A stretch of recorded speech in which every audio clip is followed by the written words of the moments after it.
পাগল নাকি আপনি? মরতে যাচ্ছিলেন কি জন্য? নাও, একে তো এত বড় একটা বোকামি করতে যাচ্ছিলেন, তার উপরে ড্যাব ড্যাব করে তাকিয়ে আছেন। ভ্যাম্পায়ার নাকি আমি? ডোন্ট ওয়ারি, রক্ত খাবো না আপনার। এক সেকেন্ড, একটু পানি খেয়ে নিই।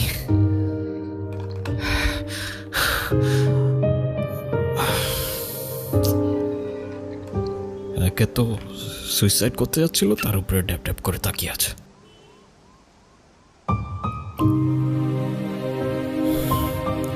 Thank you.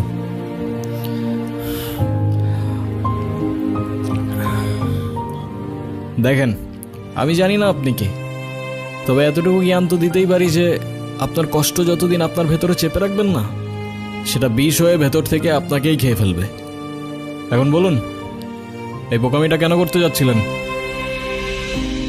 ডোন্ট ওয়ারি, আমি কাউকে বলবো না। আর বলার মতো তেমন কেউ নেইও আমার, না পরিবার না বন্ধু, শুধু আমি, আমার ক্যামেরা আর আমার ওয়াটার বটল। কি ভাবছেন আমাকে বললে আপনার লাভ ছাড়া ক্ষতি নেই? আর এমনও তো হতে পারে যে আপনার প্রবলেম শুনে আমি আপনাকে কোনোভাবে সাহায্য করতে পারি, রাইট? আমি প্রেগনেন্ট। ভালোবেসেছিলাম, বিশ্বাস করেছিলাম, কিন্তু ভাবিনি সে ভালোবাসা এইভাবে শাস্তি হয়ে ফিরে আসবে। আমি তালুকদার পরিবারের মেয়ে।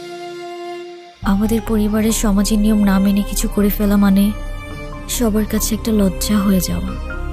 আমার পরিবার, যারা বলে মেয়েরা হচ্ছে ঘরের সম্মান, আর তারা যখন জানবে আমি বিয়ের আগেই, কিচ্ছু বলবে না, শুধু চেয়ে থাকবে। আর ওদের ওই দৃষ্টিতে আমার বুকটা চিরে যাবে। ওরা বলবে না তুই মরে যা, কিন্তু আমি বুঝে যাব আমার মরে যাওয়াই উচিত। ভেবেছিলাম এখান থেকে ঝাঁপ দিলে হয়তো সব ঝামেলা এখানেই থেমে যাবে, না প্রশ্ন, না অপমান, না দোষ, কোনো কিছুরই সম্মুখীন হতে হবে না। ভিতরের চিৎকারটা এখানেই থেমে যাবে।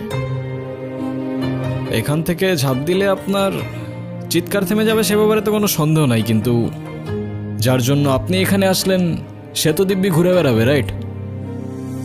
কোথায় সেই হারামজাদারা? কোথায়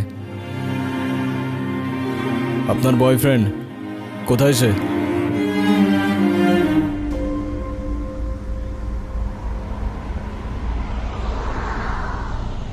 দেখ রাফিস, তুই অন্য সাথে অনেক দিন ধরে আসস, এখন কিন্তু ওর বাসা থেকে রীতিমতো বিয়ের জন্য চাপ দিতেছে। হ্যাঁ, এটা তো আমি জানি, কিন্তু আমি যদি এখন বিয়েতে ঢুকে পড়ি তাহলে তো আমার সব প্ল্যান শেষ। চাইনায় 6 মাসের প্রজেক্ট, এটা আমার জন্য খুবই দরকার। এটাতে যদি আমি ঢুকতে পারি না তাহলে পুরা লাইফ সেট। তুই তো জানোস ও তোর উপর কতটা নির্ভর করে। ও বলছে যে তুই যদি এখন চলে যাস ও নিজেকে শেষ করে ফেলবে। এটা বলছে? হুম। মেয়ে মানুষের আবেগ বুঝোস তুই? ওরা একটু হলে বেশি রিয়াক্ট করে। আর আমি তো ওরে বলি নাই বিয়ে করব না, আমি তো ওরে বিয়ে করব, কিন্তু চায়না থেকে আসার পর, এখন না। রাফিস, অনু,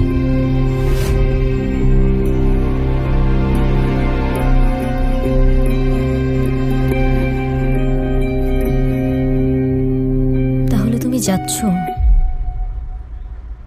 আমি এই সুযোগটা কোনোভাবে হাতছাড়া করতে চাচ্ছি না। চাইনা প্রজেক্ট, এটা আমার ফিউচারের জন্য খুবই দরকার। আর আমাকে? আমাকে দরকার নেই তোমার?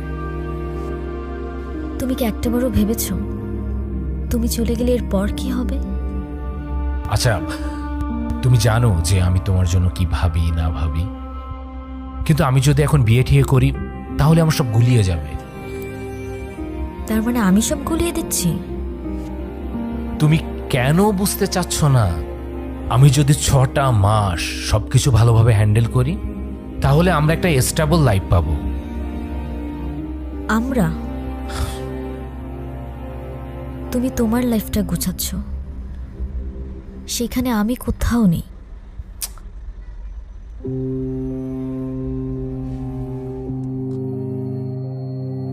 রাফিজ, প্লিজ তুমি তোমার পরিবারকে নিয়ে একটাবার আমার মামার সাথে কথা বলো। তোমার এক্ষুনি বিয়ে করতে হবে না, তুমি যা করার চায়না থেকে এসেই করো। আমার মামা, নানু ভাই সবাই রীতিমতো পাগল হয়ে যাচ্ছে বিয়ের জন্য। আমাকে শুধু 7 দিন সময় দিয়েছে। আমি আর পারছি না রাফিজ। তুমি কেন বুঝতেছো না? সারাক্ষণ শুধু কান্নাকাটি করবা আর নিজেরটাই ভাববা। একটু আমারটা ভাবতে শিখো। ধ্যাত্তেরি।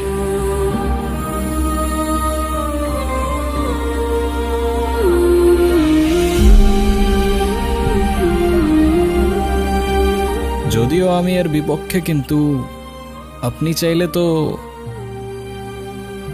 একজন মায়ের পক্ষে নিজের সন্তানকে মেরে ফেলা এতটা সহজ নয়। তার হৃদস্পন্দন, তার প্রাণ এখন আমার শরীরে। আমি কিভাবে থামিয়ে দিব সে প্রাণ? বুঝলাম। আর তাই তো সেই প্রাণের সাথে সাথে নিজের প্রাণটাও থামিয়ে দিচ্ছিলেন, রাইট? হ্যাঁ, চেয়েছিলাম, কারণ আমি নিজের পাপের বোঝা নিজে বইতে পারবো। কিন্তু আমার সন্তানের দিকে কেউ আঙুল তুললে আমি সহ্য করতে পারবো না। সবই বুঝলাম, কিন্তু এটা মনে রাখবেন যে আপনার ভুলের প্রায়শ্চিত্ত না সেই নিষ্পাপের জীবন দিয়ে হবে, আর না আপনার জীবন দিয়ে। It is what it is. জীবনের এই মুহূর্তে এসে আমি সত্যিই জানি না আমার কি করা উচিত, কোথায় যাওয়া উচিত। তাহলে আমি বলবো আপনি বাড়িতে চলে যান, কারণ সেটাই হবে যেটা আপনার তাকদিরে লেখা আছে। না না, আমি বাড়িতে যেতে পারবো না। বাড়িতে গেলে আমার ওদের পছন্দ মতো বিয়ে করে নিতে হবে, যেটা আমার পক্ষে সম্ভব না।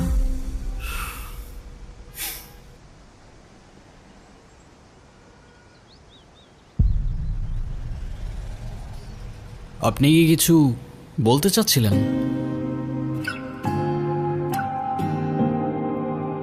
আরে প্রবলেম নাই, বলে ফেলুন না।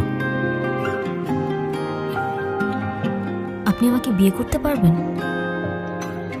হোয়াট? সত্যি না, মিথ্যে।